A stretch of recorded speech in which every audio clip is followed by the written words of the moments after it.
अघन शीतल संग में कृष्ण रचे रसधार, गोप संग रास बचे, बंसी बजे अपार। हरे कृष्णा।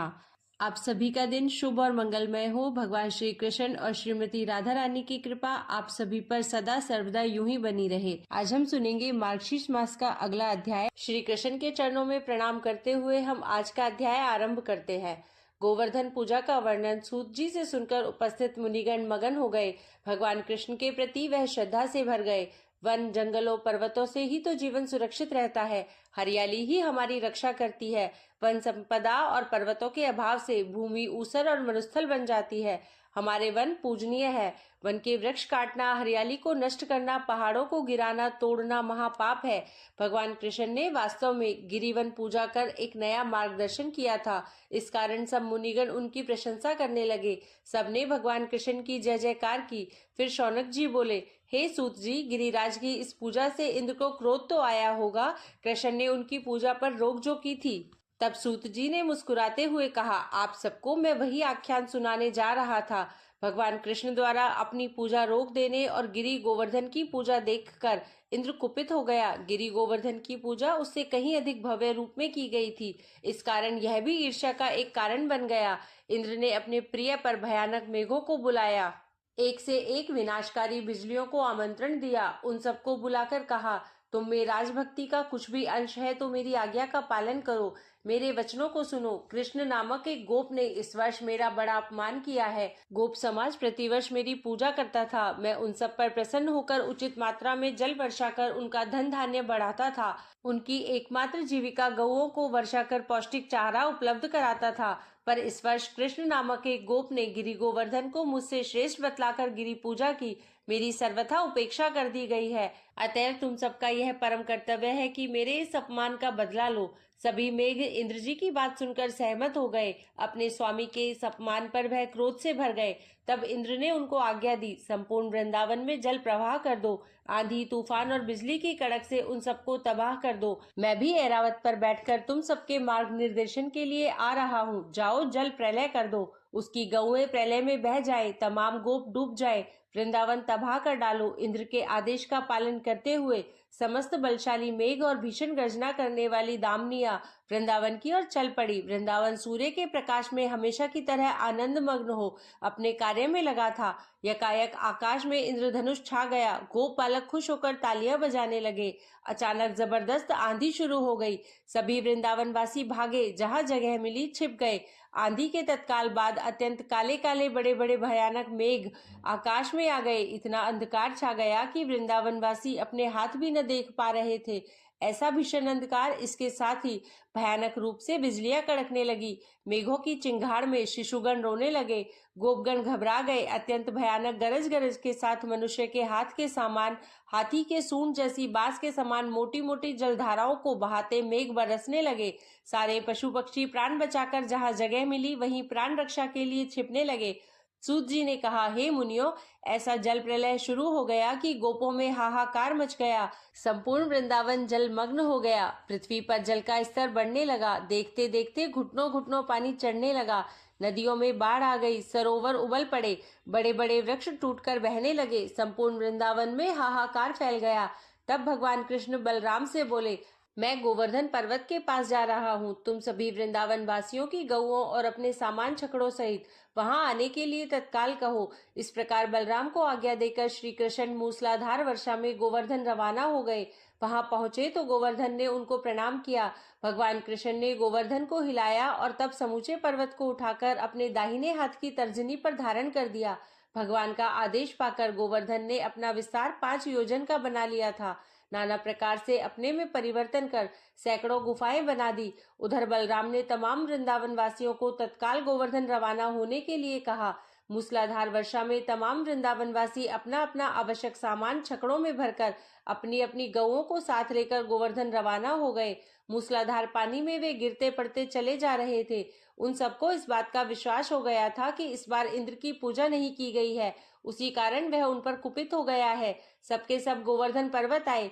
वह चकित रह गए। पर्वत काफी ऊंचा उठ गया था। उसके नीचे पर्याप्त स्थान था। सैकड़ों गुफाएं थी। गोपिकाएं मेघ गरजने से अपने शिशुओं और बालकों को बचाने के लिए उन गुफाओं में घुस गई। सारे छकड़े पर्वत के नीचे खड़े कर दिए गए। संपूर्ण वृंदावन डूब गया। केवल गोवर्धन इसमें इस प्रकार खड़ा रह गया जैसे विशाल समुद्र में कोई छोटा सा टापू। सर्वत्र जल ही जल था। संपूर्ण वृंदावन जलमग्न हो गया। गिरि गोवर्धन ने अपनी संपूर्ण शिलाओं को आदेश दिया कि वह पूरी शक्ति के साथ जलधारा का मुकाबला करे। फलतः सभी शिलाएं एकदम चिकनी हो गई। सारा जल नीचे बहने लगा। इंद्र के भेजे सभी मेघ समुद्र से जल लाते लाते थक गए। जब वह पुनः जल लेने गए तो समुद्र बोला, किस पागलपन में लगे हो? तुम संपूर्ण रूप से मुझे ले जाकर वहां उड़ेल भी दोगे तो इसका प्रभाव न पड़ेगा। मेरे पितामह क्षीर सागर के वासी भगवान विष्णु वहां पर अवतार रूप में है। मेघ यह बात सुनकर लौट गए। इंद्र को जाकर समुद्र की बात बताई। इंद्र चकित रह गया। तभी तो लगातार 7 दिन के भीषण जल प्रलय का भी कुछ प्रभाव नहीं पड़ा। वह समुद्र की सत्यता की जांच करने के लिए रवाना हो गया। मेघों को दिया गया अपना आदेश वापस ले लिया। वृंदावन से सभी मेघ हट गए। 7 दिन बाद सूर्य के दर्शन कर वृंदावनवासी हर्षित हो गए। तेज धूप निकल आई। तब सब वृंदावनवासी गोवर्धन पर्वत के आश्रय से बाहर आ गए। वह अपने अपने निवास पर आ गए। उनका सब कुछ तहस नहस हो गया था। अब उसको बनाने संवारने में लग गए। वृंदावन में रौनक आ गई। पूर्ववत जीवन चलने लगा। हे मुनिवरों, भगवान कृष्ण ने अपने बाहुबल से उठाया गोवर्धन गिरी तब यथा स्थान रख दिया। गोवर्धन गिरी के प्रति वृंदावन वासियों की श्रद्धा और बढ़ गई। उनकी पूजा सार्थक हो गई थी। इंद्र के प्रकोप से उनकी रक्षा कर गोवर्धन गिरी ने प्रमाणित कर दिया था कि उसका महत्व इंद्र से अधिक है। कृष्ण के द्वारा बतलाई गई पर्वत पूजा सार्थक निकली। वृंदावन में फिर आनंद छा गया। सब गोपगण आनंद से अपना समय व्यतीत करने लगे। गोपराज नंद कृष्ण और बलराम के बुद्धि चातुर्य पर परम संतुष्ट थे। सूत जी ने आगे कहा, हे मुनियों, इंद्र तब अत्यंत उत्सुकता के साथ कृष्ण को देखने के लिए ऐरावत हाथी पर सवार होकर चल पड़ा। वह वृंदावन आया। गोप बालक के वेश में एकांत निर्जन स्थान पर बैठे श्री कृष्ण को उसने देखा। तेजस्वी ग्वाल बालक के रूप को देखकर इंद्र को बड़ा ही आनंद मिला।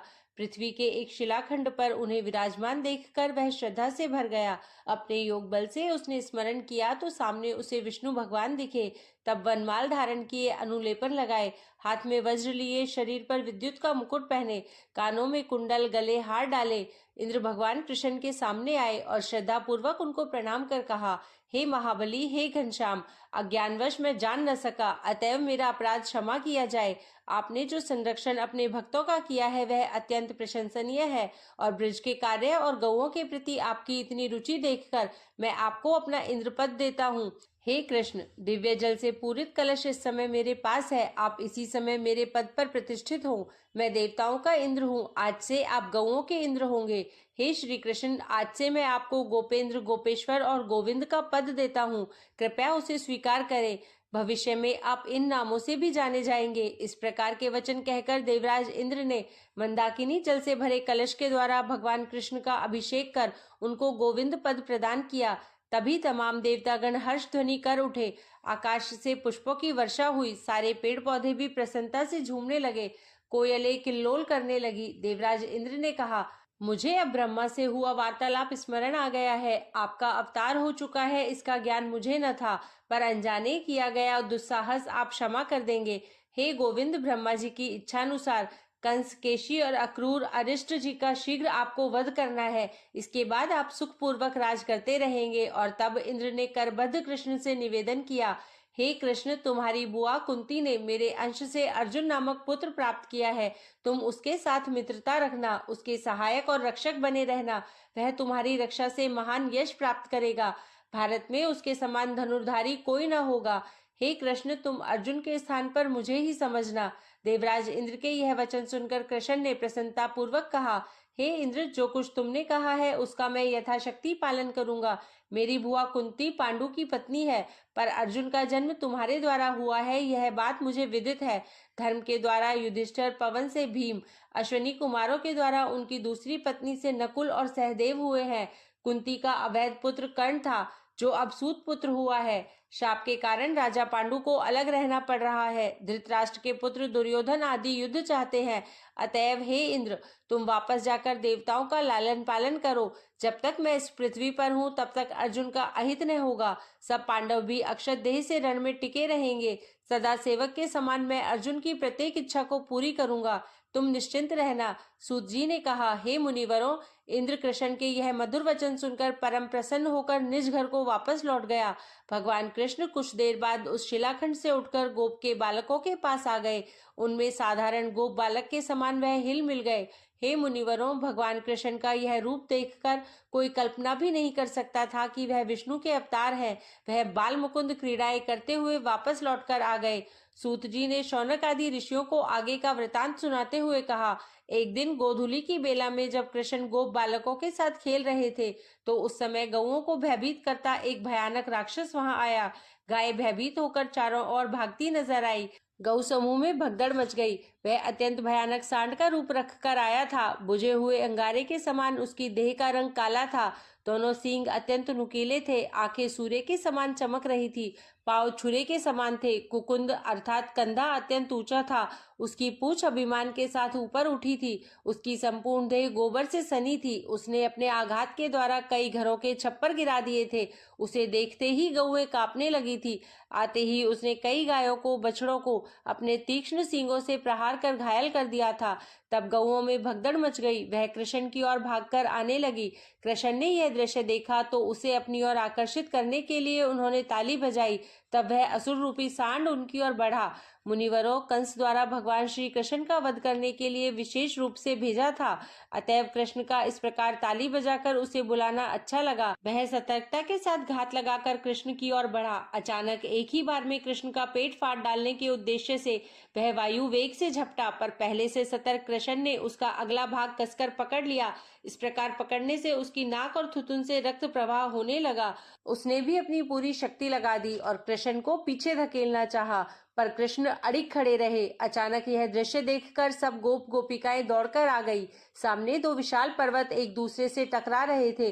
अरिष्टासुर कृष्ण की पकड़ से छूटकर उनके पेट में अपने पैने सींग घुसेड़ देना चाहते थे। समस्त गोप गोपिकाएं चित्कार कर उठे। एक छोटा सा बालक इस भयानक सांड का मुकाबला कैसे कर सकता है? अवश्य ही वह सांड बालक कृष्ण को फाड़ डालेगा। अपने भयानक खुरों से उसको कुचलकर मार डालेगा। कृष्ण को बचाने का साहस किसी में न था। वह भयानक सांड अपनी पूंछ ऊपर उठाए पूरी शक्ति से कृष्ण को धकेल रहा था। अचानक कृष्ण ने उसके सींगों में अपना चरण फंसाकर उसे गीले वस्त्र की तरह निचोड़ दिया। फिर उसका बायां सींग उखाड़कर वहीं उसे दे मारा। उसी सींग से उसका पेट फाड़ डाला। वह भयानक सांड भयानक स्वर कर लहराकर पृथ्वी पर गिर पड़ा। उसने पैर छटपटाए और वह मृत्यु को प्राप्त हो गया। इस प्रकार उसे मरते देख तमाम गोप गोपी हर्ष ध्वनि करने लगे। तालियां बजाकर वह खुशी से उछलने लगे। कृष्ण मुस्कुराकर उसके पास से हट गए। गोपराज नंद हाफते हुए आए। उनको किसी ने समाचार दे दिया कि कृष्ण को एक भयानक सांड ने दबोच रखा है। सांड को जमीन पर मरा पड़ा देखकर और कृष्ण को मुस्कुराते पाकर वह मीठी झिड़की देकर बोले, क्या बाबेला मचा रखा है कन्हैया? कुछ नहीं पिताश्री, यह सांड हमारी गौओं को मार रहा था।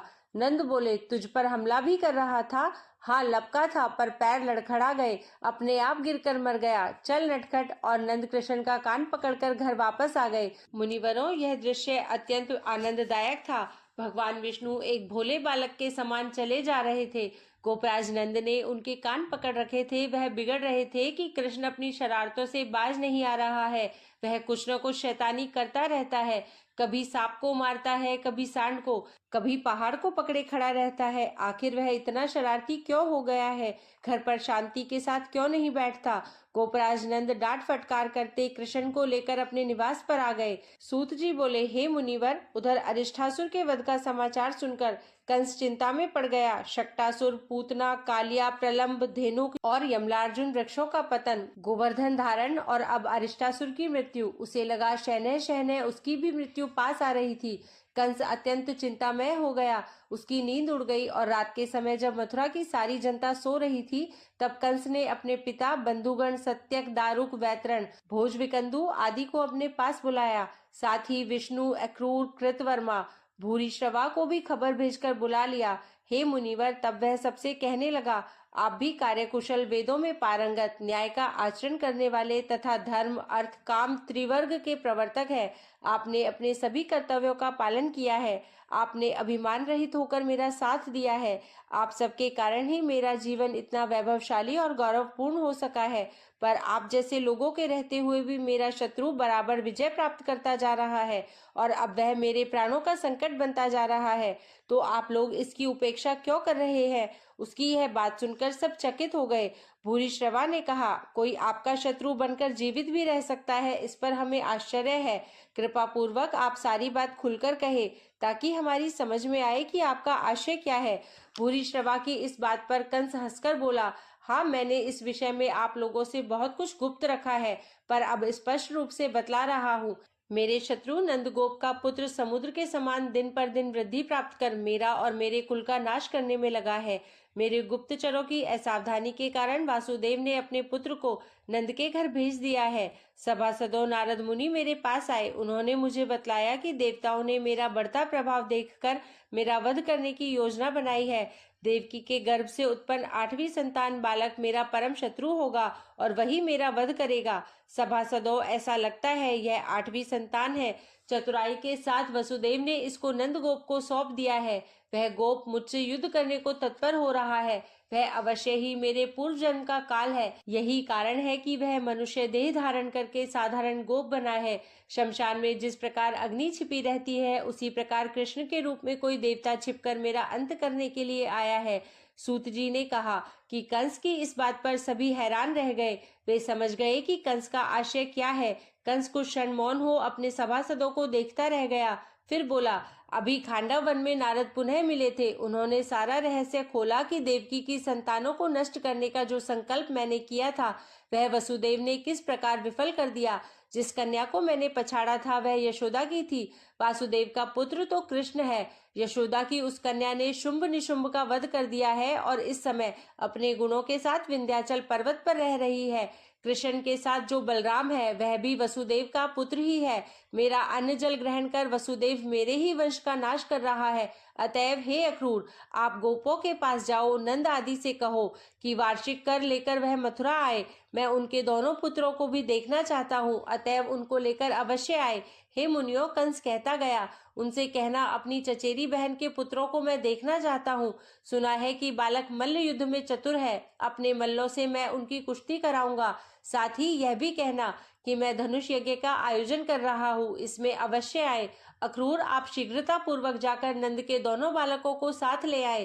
कंस के सामने उपस्थित सभी लोग आश्चर्य के साथ कंस की बातें सुन रहे थे। वह अत्यंत उद्विग्न प्रतीत हो रहा था। इस प्रकार उद्विग्न उसे कभी न देखा गया था। उनसे कहना, उनके आगमन से मुझे परम हर्ष होगा।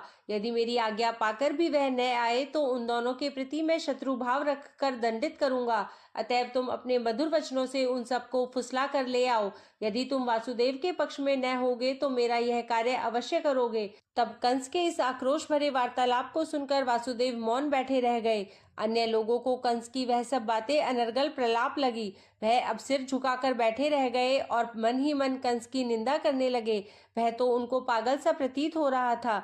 दिव्य दृष्टा अक्रूर को अवश्य भविष्य जानकर प्रसन्नता हुई। वह भगवान कृष्ण के स्वयं दर्शन करना चाहते थे, अतएव ब्रज जाने के लिए उत्सुक हो गए। मुनिगणों, वासुदेव एकदम मौन बैठे रहे। कंस की किसी बात का खंडन न किया। कंस की बात मानकर दानपति अक्रूर ब्रज को चले गए। जब अक्रूर ब्रज को चले गए तब कंस ने महाबली केशी को आज्ञा दी। वह वृंदावन आकर गोप गोपियों को सताए और कृष्ण और बलराम का वध कर डाले। अपने स्वामी की आज्ञा पाकर केशी नामक वह महाबली दैत्य वृंदावन गमन कर गया। वृंदावन जाकर वह ब्रजवासियों को नाना प्रकार से सताने लगा। उसने वन नष्ट कर डाला। लोगों और गौओं ने वह स्थान छोड़ दिया। उसने अपना विकराल रूप दिखलाया तो गोपियां अपने बालकों को लेकर रोती चिल्लाती कृष्ण के पास आई। गोप भी चित्कार करते हुए दौड़े आए। उन्होंने सारा वृतांत बतलाया कि किस प्रकार एक राक्षस उन सबको खाने के लिए लपका आ रहा है। कृष्ण उन सबको शांत कर बाहर आ गए। सूत जी ने कहा, हे मुनिवर, कंस की आज्ञा पाकर गर्वोन्नत केशी अपने भयंकर रूप में उनके सामने था। जैसे ही उसने कृष्ण को देखा वैसे ही अपना मुख्य शत्रु सामने पा वह तेजी से झपटा। भगवान कृष्ण एकदम सावधान हो गए। उनको साधारण मनुष्य मानकर महाबली केशी ने एक ही प्रहार में उनको यमलोक पहुंचाने का निश्चय कर लिया। वह अत्यंत द्रुत गति से उसके सामने आया। जैसे ही कृष्ण से केशी का सामना हुआ वैसे ही केशी ने अपने पांव उठाकर कृष्ण के सीने पर आघात किया। फिर वह उनके दाएं बाएं से उन पर आक्रमण करने लगा। अवसर पाकर उसने अपने तीखे दांतों से उसका हाथ काट खाया।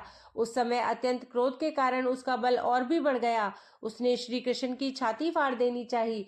हे मुनिवर, केशी का विकराल रूप कुछ ऐसा था कि उसको देखने मात्र से ही आदमी भयभीत हो जाए। फिर इस समय तो उसका भयानक रूप देखते ही बनता था। उसने जिस प्रकार से भगवान कृष्ण पर आक्रमण किया था, उस समय देखकर कोई भी इस बात की कल्पना न कर सकता था कि भगवान श्री कृष्ण उससे अपनी रक्षा कर सकेंगे। उसका हमला निश्चित रूप से जानलेवा था।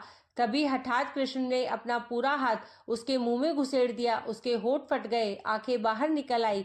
वह भगवान कृष्ण का हाथ चबा न सका। योग बल से भगवान का वह हाथ लोहे का हो गया। उसकी चेतना लुप्त हो गई। वह पसीना पसीना हो गया। उसके मुंह से रक्त निकलने लगा और वह धड़ाम से गिर गया।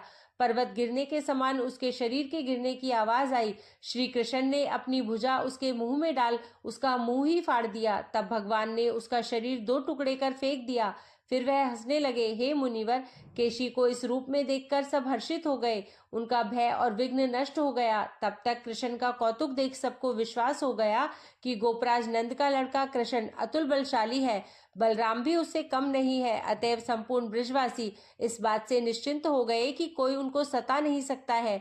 अब वह विश्वास करने लगे कि बड़े से बड़ा संकट भी उनका कुछ नहीं बिगाड़ सकता है। अतएव सब निर्भय होकर विचरण करने लगे। संपूर्ण ब्रजवासियों में कृष्ण और बलराम के प्रति श्रद्धा भी उमड़ आई। सब उनका सम्मान करने लगे। कुछ समय बाद अक्रूर ब्रज आए। आते ही उन्होंने बलराम, कृष्ण, गोपराज नंद के विषय में पूछताछ की। उनकी आंखें भर आई थी। वह अत्यंत श्रद्धा पूर्वक गोपराज नंद के घर में आए। तो भगवान श्री कृष्ण के चरणों में नतमस्तक होकर आज की कथा को हम यहीं विराम देते हैं।